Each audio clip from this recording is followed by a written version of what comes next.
আসসালামু আলাইকুম, শুভ সকাল। সবাইকে স্বাগত জানাচ্ছি আমার দেশ লিড নিউজে। আপনাদের সঙ্গে আছি আমি হুমায়রা নাওচিন। দর্শক, আমাদের আজকে লিড নিউজটির শিরোনাম, জঙ্গি ইস্যুতে ভিন্ন মত মন্ত্রী উপদেষ্টার। চলুন দর্শক, লিড নিউজটির বিস্তারিত জেনে নেওয়া যাক। দেশে জঙ্গি তৎপরতা আছে কি নেই এ প্রশ্নে সরকারের দুই গুরুত্বপূর্ণ ব্যক্তির বক্তব্যে উঠে এসেছে বিপরীতমুখী ভাষ্য। স্বরাষ্ট্রমন্ত্রী সালাউদ্দিন আহমদ বলেছেন, দেশে কোনো জঙ্গি তৎপরতা নেই। অন্যদিকে প্রধানমন্ত্রীর তথ্য ও সম্প্রচার উপদেষ্টা জাহিদুর রহমান বলেছেন, দেশে জঙ্গি রয়েছে, তবে সরকার তার শূন্যের কোটায় নামিয়ে আনার চেষ্টা করছে। তবে উভয়ই মনে করেন, বিগত আওয়ামী লীগ সরকার বিষয়টিকে রাজনৈতিক ফায়দার হাতিয়ার হিসেবে ব্যবহার করেছে। গতকাল মঙ্গলবার রাজধানীর আগারগাঁওয়ে কোস্ট গার্ডের প্রতিষ্ঠা বার্ষিকীর অনুষ্ঠান শেষে স্বরাষ্ট্রমন্ত্রী সালাউদ্দিন আহমদ সাংবাদিকদের বলেন, দেশের গুরুত্বপূর্ণ স্থাপনাগুলোতে উগ্রবাদী সংগঠনের হামলার বিষয়ে পুলিশ সতর্ক থাকলেও দেশে কোনো জঙ্গি তৎপরতা নেই। সাংবাদিকদের প্রশ্নের জবাবে তিনি বলেন, আমি আপনাদের প্রশ্নগুলো বুঝতে পেরেছি, কিন্তু আমি ওই শব্দকে রিকগনাইজ করি না। আমাদের দেশে এরকম কোনো তৎপরতা নেই। পৃথিবীর সব দেশে র্যাডিক্যাল কিছু ফোর্স থাকে, ফান্ডামেন্টাল কিছু পলিটিক্যাল পার্টি থাকে, এগুলোতে আমরা ইউজ টু, এগুলো থাকে।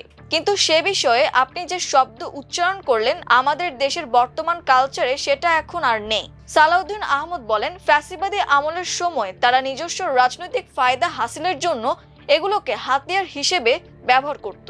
বর্তমানে বাংলাদেশে সেগুলোর অস্তিত্ব নেই। অন্যদিকে একই দিন সচিবালয়ে সরকারের বিভিন্ন কার্যক্রমের অগ্রগতি নিয়ে আয়োজিত সংবাদ ব্রিফিং এ ভিন্ন বক্তব্য দেন প্রধানমন্ত্রীর তথ্য ও সম্প্রচার উপদেষ্টা জাহিদুর রহমান। জঙ্গি বিতর্কে দুই ধরনের চরম অবস্থানই বাস্তবসম্মত নয় উল্লেখ করে তিনি মন্তব্য করেন, বাংলাদেশের জঙ্গিবাদের একটি প্রবণতা ছিল, এখনো আছে। গুরুত্বপূর্ণ স্থাপনায় জঙ্গি হামলার আশঙ্কার পরিপ্রেক্ষিতে বিমানবন্দরে নিরাপত্তা বাড়ানো হয়েছে। অন্তর্বর্তী সরকারের সময় গুরুত্বপূর্ণ ব্যক্তিরা বলেছিলেন, দেশে আসলে জঙ্গি নেই।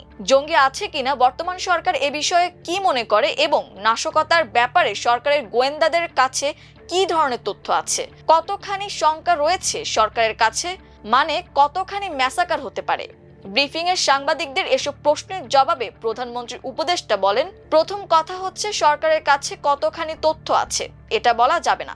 এটা একটা সংবেদনশীল তথ্য, এ তথ্যটা গোপন থাকবে। কিন্তু যেটুকু তথ্য সরকার জানিয়েছে এটা ফ্যাক্ট, বাংলাদেশে জঙ্গি আছে। কিন্তু এখানে দুটো এক্সট্রিম আছে। আওয়ামী লীগ সরকারের সময় জঙ্গি সমস্যাকে তারা ক্ষমতায় থাকার একটা ন্যারেটিভ হিসেবে ব্যবহার করেছিল। তারা বলতো, বাংলাদেশে জঙ্গি আছে, জঙ্গিরা সব দখল করবে, সুতরাং আমি নির্বাচন করলাম কিনা দেখার দরকার নেই, আমাদের ক্ষমতায় রাখো। That was a narrative. সে সময় জঙ্গি শব্দটা অতি রঞ্জিত হয়েছিল। পরবর্তী সময়ে যে সরকারের সময় ইন্টারিম সময় এ আলাপ কেউ কেউ করার চেষ্টা করেছে যে বাংলাদেশে কোনো জঙ্গি নেই, এটাও আরেকটা এক্সট্রিম, এটাও ভুল কথা।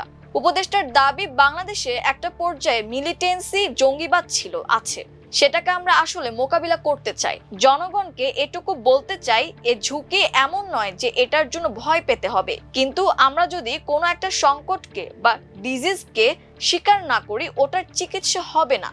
সুতরাং আমরা এটাকে একেবারে শূন্যের কোটায় নামিয়ে আনার চেষ্টা করব। সাংবাদিকরা বলেন, 5 আগস্টের পরে জেল থেকে অনেক কয়েদি বেরিয়ে গেছে, অনেক জঙ্গিও বেরিয়ে গেছে। তারা কি অন্তর্বর্তী সরকারের সময় সংগঠিত হয়েছে?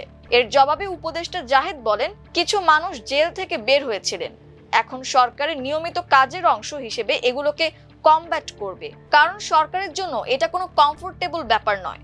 এদিকে গত বৃহস্পতিবার পুলিশ সদর দপ্তর এক সতর্কবার্তায় জানায়, নিষিদ্ধ ঘোষিত একটি উগ্রবাদী সংগঠনের সদস্যরা জাতীয় সংসদ ভবন সহ দেশের গুরুত্বপূর্ণ বিভিন্ন স্থাপনায় হামলা চালাতে পারে। এরপর দেশের বিমানবন্দর সহ বিভিন্ন স্থাপনার নিরাপত্তা জোরদার করা হয়েছে। পুলিশ সদর দপ্তর থেকে সতর্কবার্তার পর দেশ জুড়ে জঙ্গির বিষয়টি নতুন করে আলোচনায় আসে।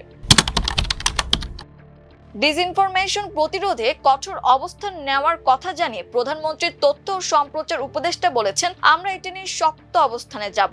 মিডিয়াতে আমরা disinformation based photo card allow করব না। সচিবালয় তথ্য অধিদপ্তরের সম্মেলন কক্ষে সরকারের বিভিন্ন কার্যক্রমের অগ্রগতি নিয়ে সংবাদ সম্মেলনে উপদেষ্টা এসব কথা বলেন। খাল খনন কর্মসূচির ব্যাপারে আলোচিত একটি ফটো কার্ডের কথা উল্লেখ করে উপদেষ্টা জাহিদ বলেন, একটা কথা খুব important, we must be serious about that.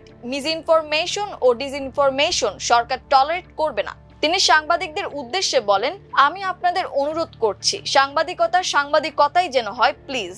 Zahidur Rahman বলেন, আমি চাই মিডিয়ায় আরো বেশি সরকারের সমালোচনা যৌক্তিক সমালোচনায় ভাইব্রেন্ট হয়ে উঠুক। আমি জানি না কবে কোন সরকার থেকে কেউ এ ধরনের কথা বলেছে, কিন্তু প্লিজ মিসইনফরমেশন ডিসইনফরমেশন নয়।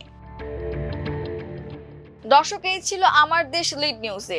এতক্ষণ আমাদের সঙ্গে থাকার জন্য অসংখ্য ধন্যবাদ। ভালো থাকুন, সুস্থ থাকুন, আমার দেশের সঙ্গেই থাকুন। আল্লাহ হাফেজ।